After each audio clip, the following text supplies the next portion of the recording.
સ્વામી, નિષ્ફળતાનો સામનો કેવી રીતે કરવો? કોઈ વ્યક્તિ નિષ્ફળ થયું છે અને એવી રીતે પડી ગયું છે કે હવે ઊભું થવાનું પણ મન નથી થતું, કાં ડર લાગે છે કે હવે હું પાછો કેવી રીતે અહીંયાથી ઊભો થઈશ, એવી નિષ્ફળતા સાથે કેવી રીતે ડીલ કરવું? મારી લાઈફના મેં 2-3 એવા મંત્રો બનાવી દીધા, એવી 2-3 લાઈનો સેટ કરી દીધી કે જેને કારણે ગમે ત્યારે પણ નિષ્ફળતા આવવાની શક્યતા હોય ને તો એ લાઈનો આપણી માટે એકદમ. મેં હંમેશા એક લાઈન બનાવી કે આફતનો લાગતો પહાડ બરફનો બનેલો હોય છે. આફતનો લાગતો પહાડ બરફનો બનેલો હોય છે, અને બરફનો પહાડ ક્યારેય લોંગ ટાઈમ નથી હોતો.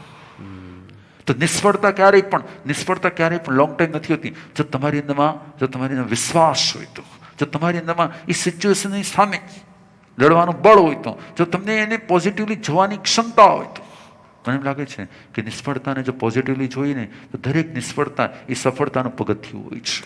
રાઈટ.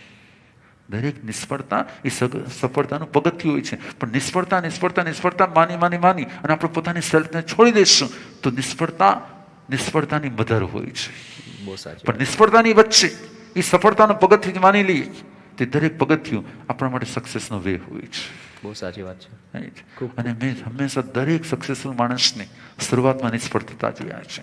મેં દરેક સક્સેસફુલ વ્યક્તિને શરૂઆતમાં નિષ્ફળતા જોયા છે, શરૂઆતમાં સ્ટ્રગલ કરતા જોયા છે, શરૂઆતમાં પ્રોબ્લેમની વચ્ચે ઘેરાયેલા જોયા છે. પણ એની વચ્ચે જે અડગ રહે છે ને એ હંમેશા લાસ્ટમાં સફળ થઈ જાય છે.